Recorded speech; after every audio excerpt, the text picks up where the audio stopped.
کہ ہندو بھی ہر طرح کے ہوتے ہیں، لیکن یہ گڑبڑ قسم کے ہندو تھے، فسادی۔ آچاریہ گریراج کشور جی نے یہ فرمایا ہے کہ جو باتیں گیتا میں قابل اعتراض ہیں اسے نکال دیا جائے، اور جو باتیں قرآن مجید میں قابل اعتراض ہیں اسے نکال دیا جائے، تو 50% مسئلہ تو میں 1 سیکنڈ میں حل کیے دیتا ہوں، اس لیے کہ گیتا میری پڑھی ہوئی ہے، گیتا میں کوئی قابل اعتراض بات ہے ہی نہیں۔ اگر سارے ہندو گیتا پر عمل کرنے لگے تو جھگڑا ہی ختم ہو جائے،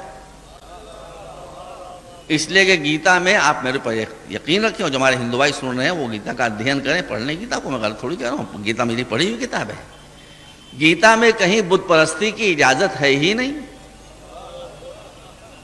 گیتا میں تو بت پرستوں کا مذاق اڑایا گیا ہے،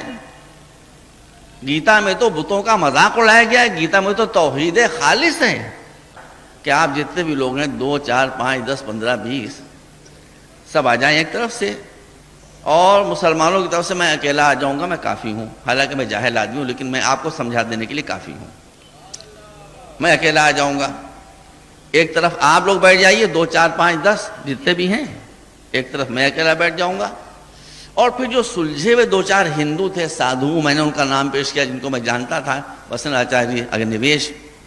یا وہی جو رشی سے آئے تھے منی، ان کا نام میں نے پیش کیا، میں نے کہا یہ لوگ پنچ بن کر بیٹھ جائیں، مگر ایک میری شرط ہے، ادھر آپ بیٹھیں گے، ادھر میں بیٹھوں گا، بیچ میں یہ پنچ بیٹھیں گے، یہ حکم بیٹھیں گے، یہ آربیٹریٹر بیٹھیں گے، اور ساتھ میں ایک نائی بیٹھے گا استورا لے کر، ایک حجام بیٹھے گا استورا لے کر، آپ وہ آیتیں پیش کریں جو قابل اعتراض ہیں، میں اس کی وضاحت آپ کے سامنے کروں گا کہ یہ قرآن کی باتیں قابل اعتراض نہیں، آپ کی فکر ٹیڑھی ہے،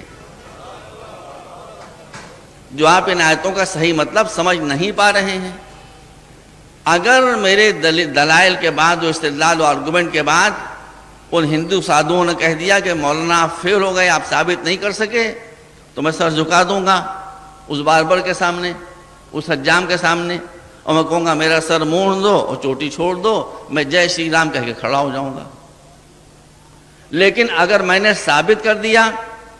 کہ آپ کی سمجھ کی غلطی ہے، اور قرآن میں کوئی ایسی تعلیم نہیں ہے جو انسانیت کے اصولوں سے ٹکراتی ہو، تو پھر وہی اس طرح کہیں اور چلے گا،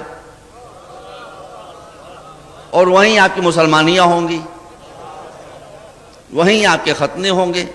اگر آپ اس پر تیار ہوں تو جہاں کہیں جب کہیں میں حاضر ہونے کے لیے تیار ہوں۔ بڑھاپے میں باتیں کرنا آسان ہے، ختنے کرانا مشکل ہے۔